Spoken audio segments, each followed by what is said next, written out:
I thank the senator from Connecticut for yielding the remainder of his time. I understand he has an hour under his control, and I intend to take the full measure of the hour that's left, speaking first in favor of the nominee that he has so eloquently described in terms of background experience and the arguments that he's making about trying to bring more civility and bipartisanship to this body, and the importance of getting some of these very important federal officials appointed so that government can work better, more efficiently.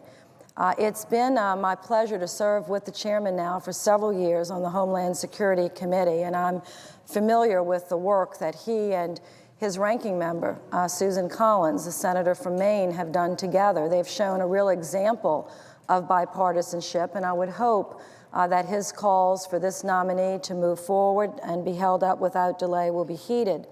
I'm on the floor to speak about a different subject, one that is very, very important to the state of Louisiana and the people of our state, and an issue that has been mischaracterized for months now in all sorts of venues. And I thought taking an opportunity today for a couple of hours to go through the request by the state of Louisiana for a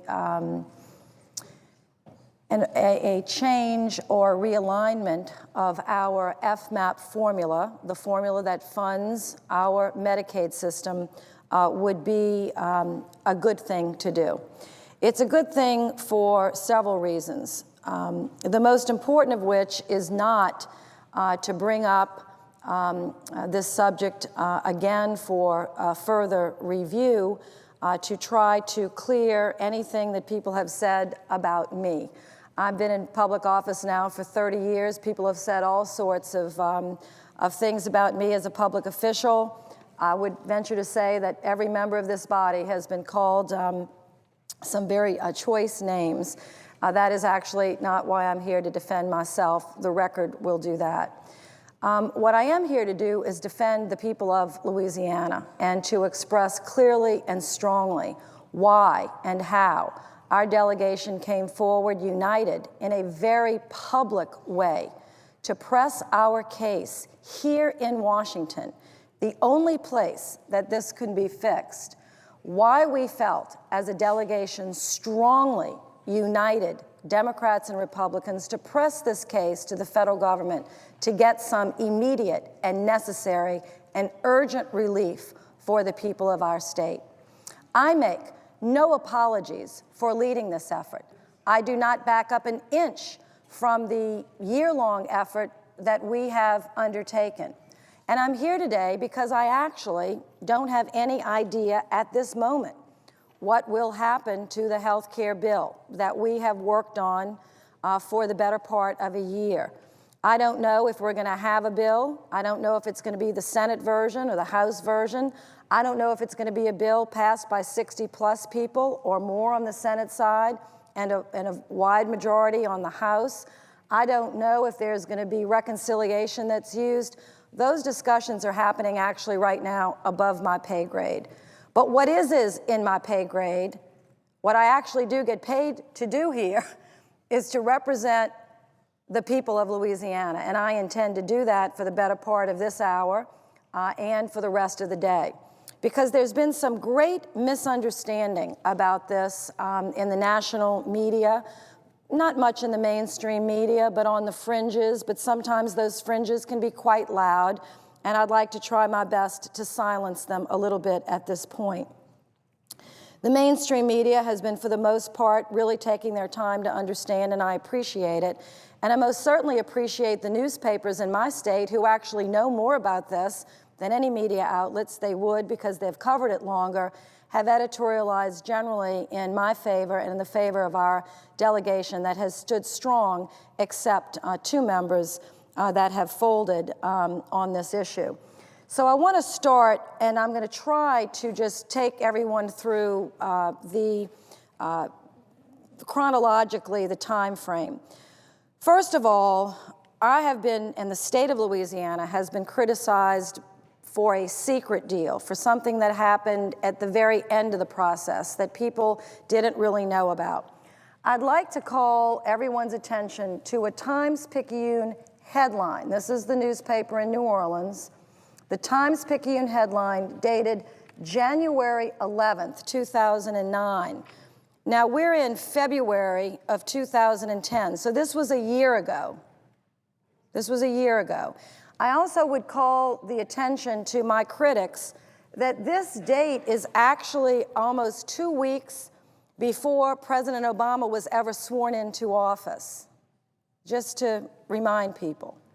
This meeting, called by my governor, who's a Republican governor, happened in a public place in the governor's mansion in Baton Rouge, and 5 members of our delegation were there, and the entire delegation was represented. It's reported at length in several papers. This, the Times-Picayune, this is the headline. Jindal reviews wish list with Louisiana delegation, aid for recovery, health care stressed.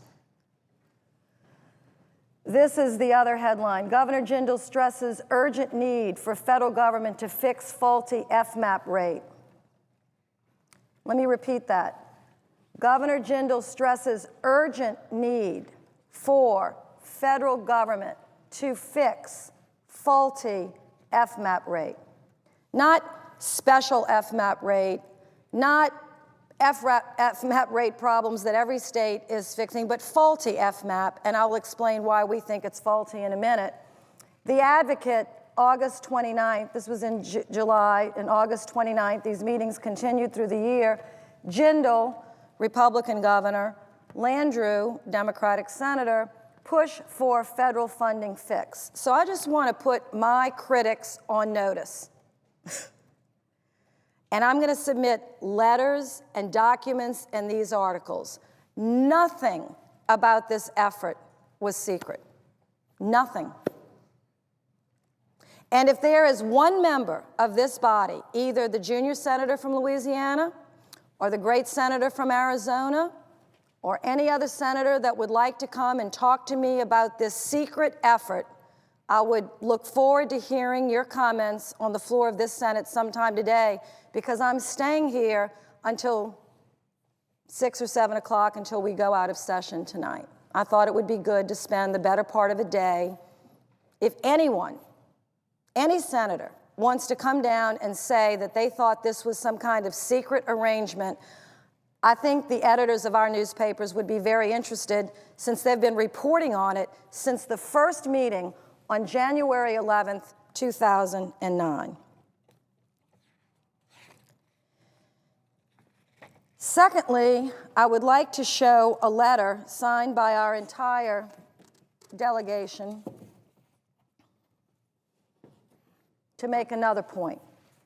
My critics have said, oh, there she goes again, Senator Landrieu just running off on her own, making all sorts of terrible things and making the state of Louisiana look bad. I've spent 30 years of my life trying to represent the people of my state and make them look good. Even when they were wrong, I've defended them. And when they were right, I praised them. And when I was wrong, I apologized. And when I was right, I was very proud of my work. Never, never in my life have I ever or will ever throw the people of my state under a bus to save my reputation or my job. I know what I am inside. I don't need anyone to remind me of the goodness that I have inside. My parents do that, my husband does that, my children do that for me every day.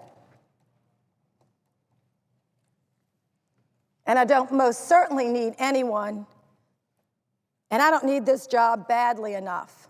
Maybe some people do, I don't, to throw the people of my state under a bus to protect myself politically. I want to show everyone a letter on May 4th.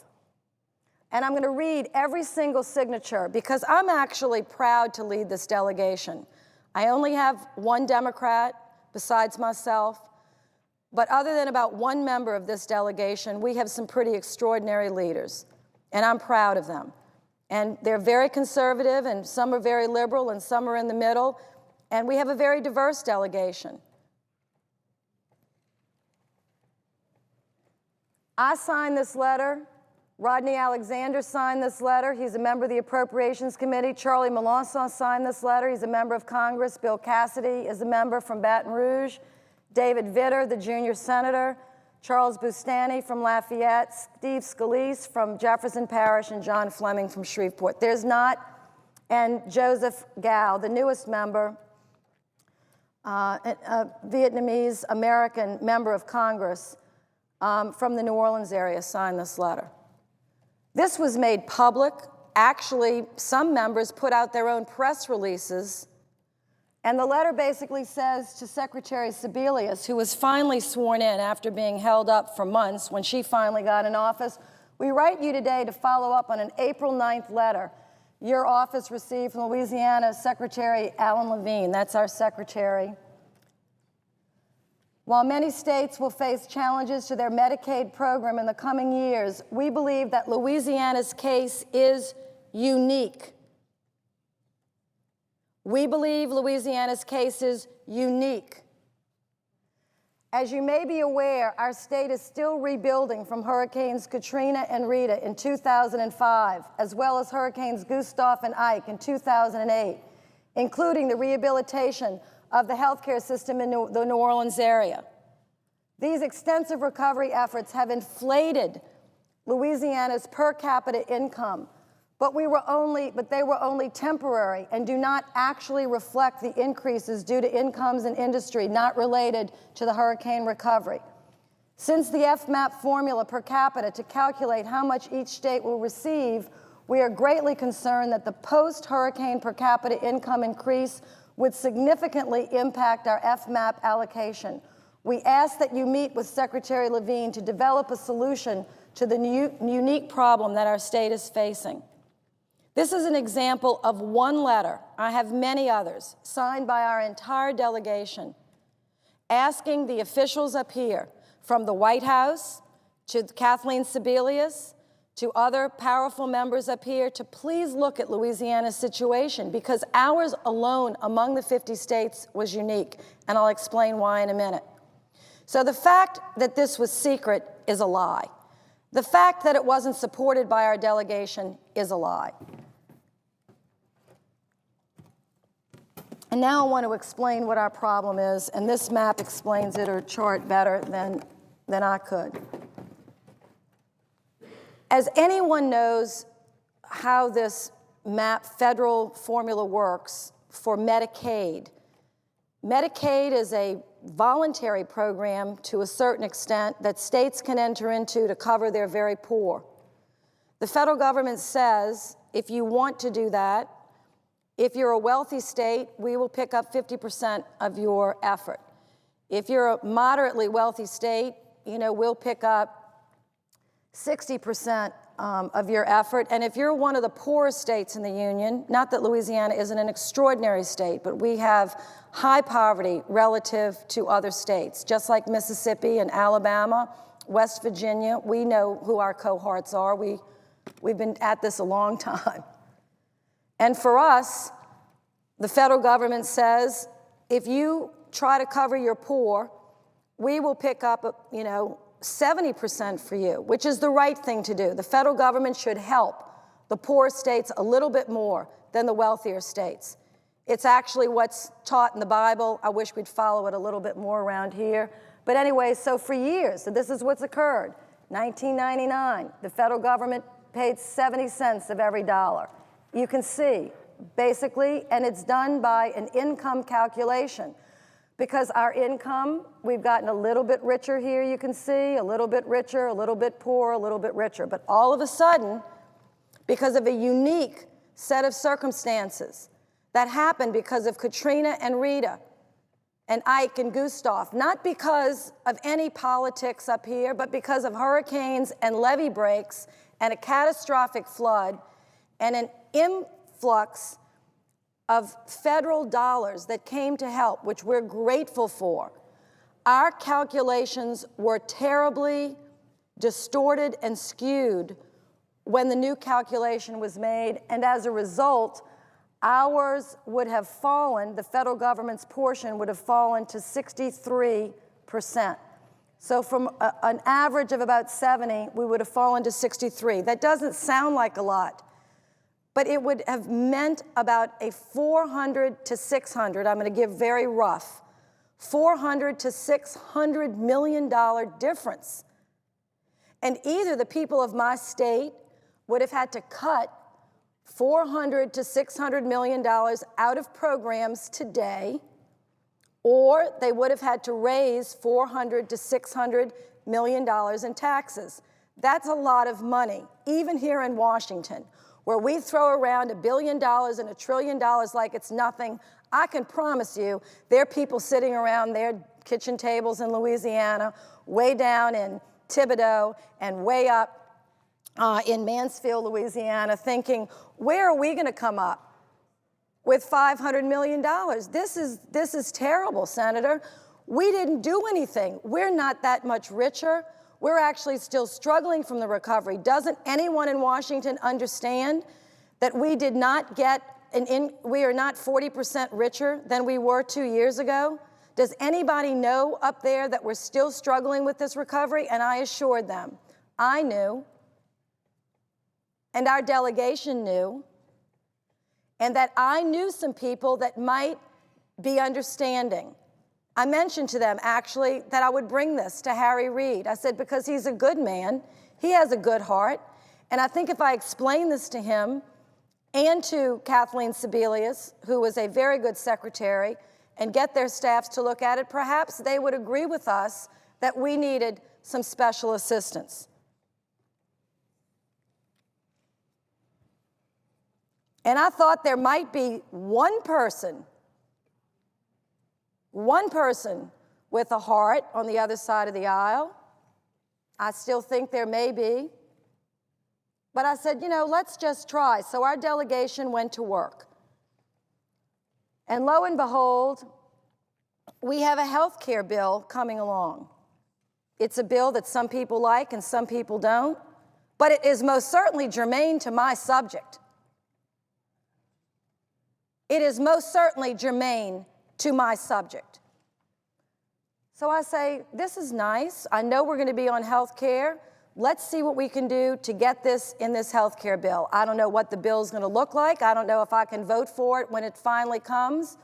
I don't even know if I'm going to be for it, but it's a health care bill. This is a health care amendment. Some people have actually criticized me recently and said, the senator put it on the wrong bill. The senator discussed this at the wrong time. The senator has ruined the efforts of the state to get help because she asked for this amendment. Was I supposed to ask for it on a transportation bill? Was I supposed to ask for a Medicaid fix on a jobs bill? Was I supposed to ask for it on a lands bill? Forgive me for asking for a health care amendment on a health care bill. So I did. We pursued it openly, we pursued it bipartisanly, and we pursued it intelligently and smartly on the health care bill. And I assured my Republicans privately and publicly, I know you're not for the bill. You don't have to vote for the bill. I may not vote for the bill. I didn't know I was going to vote for the bill until the very end, and I'm going to talk about why I decided to vote for the bill. I said, but no matter how we vote on this bill, let's really make a case as strong as we can that this should be fixed. And we basically agreed to do that, and the record will show that. So at some point later, as the debate moved over here to the Senate, I was asked to present on any number of occasions, just like every senator here was asked, what are the things that you think are the most important in this health care bill as we begin the debate? I wasn't on the health committee. I'm not on finance. So those of us not in health and not on the finance committee submitted our documents, which I'm going to release today, to the leader and said, these are the things that we think are most important. This was always on that list. I'm proud that it was on the list. But what I want people to realize is it wasn't the only thing on the list. It wasn't the first thing on the list. And it wasn't on the list in any letter or correspondence that said, if this doesn't get on, I'm not voting for the bill. In every correspondence, public, in every public meeting and every private meeting, I pressed for this issue. But never did I say at any time that if this wasn't in the bill, that I wouldn't vote for it, or if it was in the bill, that I would vote for it. Because I don't believe in that. As strongly as I feel about this provision and the merits of it, I would never have asked my colleagues. I did ask my colleagues to understand a few other things. And they can tell you that I said this in any number of meetings, and unfortunately some of them were locked up with me for days, so they actually got to hear this over and over again. I said, I cannot vote for this bill unless it drives down cost. I cannot vote for this bill if there is a government-run public delivery system. I will not vote for this bill if there is an employer mandate. I can only vote for this bill if it extends coverage to people that don't have it in a way they can afford it, where they have choices in the private sector. I said that speech 100 times in my state. I was on the radio. I have been here on this floor. My colleagues have heard it any number of times, and I said to my colleagues, if you're going to cover children who can stay on their parents, cover them through their parents' insurance, if the underlying bill, whether it comes from the Senate or the House, is going to cover children up to 26 years old, which is a very good reform, something I think the American people support. Most certainly the people in my state would love to be able to keep their children on their own health insurance till they're 26. I said I would be hard-pressed to vote for a bill if you left out children that don't have parents. Since I'm the co-chair of the Adoption Caucus and the co-chair of the Foster Care Caucus with Chairman Grassley, I felt very empowered to speak those words to these leaders here. Because my job, part of my job that I've taken on myself is to try to represent children in foster care. I don't do a very good job every day, and sometimes I don't do the job I should do for them. But I try my best. And when we're in those meetings, when they have no one speaking for them, they most certainly don't have any money to hire a lobbyist. They most certainly have no parents here advocating for them. Every now and then I'll speak up for them, and I wish I'd do it more. And so I said, if you're going to put that in the bill so that every child in America gets to stay on their parents' health insurance until they're 26, do you all realize that we have 22,000 children that graduate or come out of our foster care system that don't have any parents? So what are we going to do for them? Well, we don't know. We think we'll just leave them out. I said, I don't think you will. I said, because if you really want my support for this bill, that has to be in there. Now, I said that on the floor. I said it in meetings. This was not in that conversation. This was, we need it. We believe that we have a $400 to $600 million fix. We'd love you to fix it all. I mean, we'd love the full 600. But we'd appreciate whatever you can do to help us. And frankly, the reason that we should fix it is not only will it be good for Louisiana, but by chance, if any other state, when the earthquake hits Memphis, it will someday. When the earthquake hits California, it will someday. You know what? If this is in the law, they won't have to pay double for their Medicaid 3 years after that disaster, because there'll be this adjustment that says if your rates arbitrarily or artificially or distorted by the fact that you've got an increase in public assistance coming into your state, we won't count you as having a 40% increase in income. And it will help, contrary to the senator from Arizona, it doesn't just affect Louisiana. For the time being, it does, but in the future, it would affect a lot of other states. And that's the right thing to do, because nobody should be punished for having a disaster. Why would you punish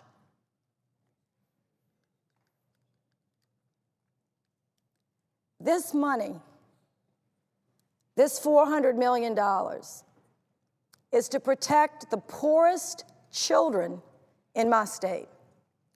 Children who lost their parents in the flood, their grandparents in the flood, children that lost siblings in the flood, children that are still not back in their houses. Why would we punish these children, these disabled people, the poor people on Medicaid, because the federal government's levees broke? Why would we do that? I don't think we want to. So I'm not going to stand by silently while the people of Louisiana are criticized for asking for something in a public way, describing our situation, expressing that we are unique among the states in this, and asking for assistance. I think the White House understands this. I know that Kathleen Sebelius understands this. I'm most certainly confident that the leadership on the Democratic side. I'm very interested in what the Republican leadership has to say about this. They've been very quiet.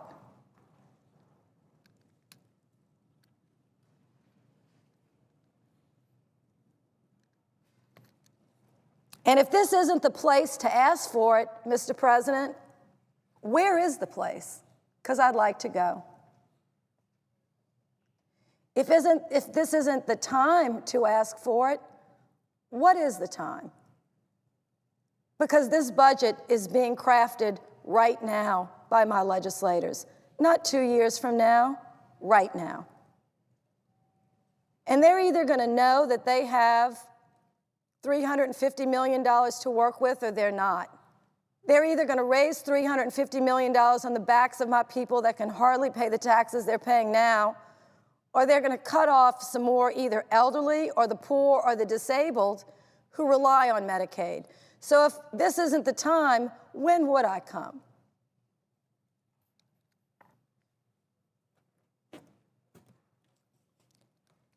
Now to close, because I have just a few more minutes, I'm going to read the one statement that my governor has made publicly on this for the record.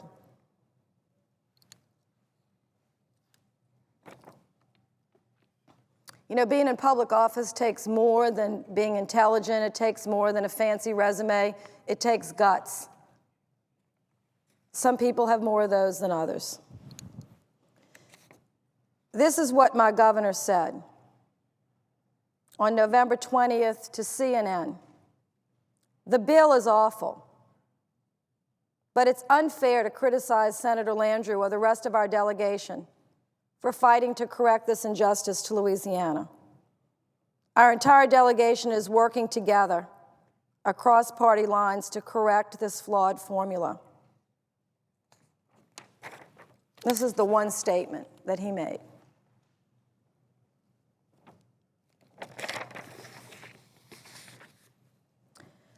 So I'm going to, I see my colleague on the floor to speak about other matters. I'm going to rest for a moment, but I'm going to be on this floor until 6 o'clock today. I'm not leaving. And if any senator from the Democratic side or the Republican side wants to debate me on any aspect of this, I would kindly ask them to let's get this over with today. So I will look forward to seeing them. I will be here until 6 o'clock. And if they don't come, then I would hope that they would keep their mouths shut about something they know nothing about. Thank you.